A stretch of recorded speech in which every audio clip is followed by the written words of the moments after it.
Hello, അപ്പോൾ ദേ ഇന്ന് ഞങ്ങളുള്ളത് തൊടുപുഴ ശ്രീകൃഷ്ണസ്വാമി ക്ഷേത്രത്തിലാണ്. ഇന്ന് ഞങ്ങൾക്ക് സൺഡേ ആയിട്ട് തൊടുപുഴ വെച്ചിട്ടൊരു എൻഗേജ്മെൻറ്റ് ഫംഗ്ഷൻ ഉണ്ടായിരുന്നു. അപ്പോൾ എന്തായാലും തൊടുപുഴയ്ക്ക് പോകുമല്ലേ, എന്നാൽ പിന്നെ അമ്പലത്തിൽ കയറി തൊഴുതിട്ട് പോകാൻ നേരത്തെ ഞങ്ങൾ നേരത്തേക്ക് ഇറങ്ങി. ഇവിടെ വന്ന് അമ്പലത്തിലൊക്കെ കയറി തൊഴുതിറങ്ങി കഴിഞ്ഞപ്പോൾ അവിടെ ഒരു ഉരുളിക്കകത്ത് മഞ്ചാടിക്കുരു ഒക്കെ ഇട്ട് വെച്ചിട്ടുണ്ടായിരുന്നു. അപ്പോൾ അതൊക്കെ ആൾക്ക് ഭയങ്കര ഇഷ്ടമാണ് കേട്ടോ. അപ്പോൾ അതൊക്കെ പോയി വാരി കളിച്ചു. പിന്നെ എല്ലാ ഭണ്ണാരത്തിക്കടെയൊക്കെ കൊണ്ടുപോയി കുറച്ച് പൈസയൊക്കെ ഇട്ടു. ഇതൊക്കെ ഭയങ്കര ഇഷ്ടമുള്ള കാര്യമാണ്. അപ്പോൾ അതൊക്കെ കഴിഞ്ഞ് ഞങ്ങൾ പുറത്തോട്ട് ഇറങ്ങുവാണ്. അവിടെ ഭയങ്കര തിരക്കാണ്. ഒരു 3-4 കല്യാണങ്ങളുണ്ടായിരുന്നു. അതുകൊണ്ട് നല്ല തിരക്കാണ്. ഒട്ടും അവിടെ നിൽക്കാൻ പറ്റത്തില്ല. അപ്പോൾ എനിക്ക് കൂടുതൽ വീഡിയോസോ ഫോട്ടോസോ ഒന്നും എടുക്കാനായിട്ട് പറ്റിയില്ല. അപ്പോൾ ഞാൻ നോക്കിയപ്പോൾ അവിടെ കുറച്ച് കൃഷ്ണന്മാരെ കണ്ടു. നല്ല കൃഷ്ണൻ്റെ വിഗ്രഹങ്ങളുണ്ടായിരുന്നു. അപ്പം അതിൻ്റെയൊക്കെ വീഡിയോ എടുക്കണമെന്നുണ്ടായിരുന്നു, പക്ഷെ പറ്റിയില്ല കേട്ടോ. അപ്പോൾ അതൊക്കെ കഴിഞ്ഞ് ഞങ്ങൾ പുറത്തേക്ക് ഇറങ്ങിക്കഴിഞ്ഞ് തൊട്ടപ്പുറം ഒരു ആഞ്ജനേയൻ്റെ സ്ഥാനമുണ്ട്. അപ്പോൾ അവിടെ പോയി ഞങ്ങൾ തൊഴാറുണ്ട്. അപ്പോൾ ഇവിടെ വന്ന എല്ലാവരും അവിടെയും തൊഴാറുണ്ട്.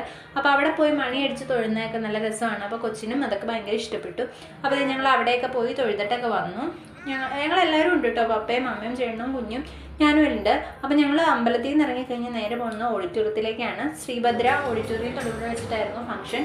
അപ്പോൾ ഞങ്ങൾ ഓഡിറ്റോറിയത്തിൽ ചെന്നപ്പോഴത്തേക്ക് ഫംഗ്ഷൻ തുടങ്ങുന്നേ ഉണ്ടായിരുന്നുള്ളൂ. അപ്പോൾ ഞങ്ങളിതേ അവിടെ എല്ലാവരും കൂടി ഇരിക്കുകയാണ്. അപ്പോൾ കുഞ്ഞ് ആകെ താഴോട്ട് ഇറങ്ങിയായിരുന്നു. ആൾ ഇരിക്കുകയൊന്നുമില്ല. അപ്പോൾ ആളിറങ്ങി. അപ്പോൾ ഫംഗ്ഷനൊക്കെ തുടങ്ങി. ഫംഗ്ഷനൊക്കെ അറ്റൻഡ് ചെയ്ത് കഴിഞ്ഞപ്പോഴത്തേക്കും ആളിത് നിലത്ത് ഇരിപ്പായി. പിന്നെ അവിടെ നിന്ന് എണീറ്റ് പോരുതാത്ത അവസ്ഥയായിരുന്നു.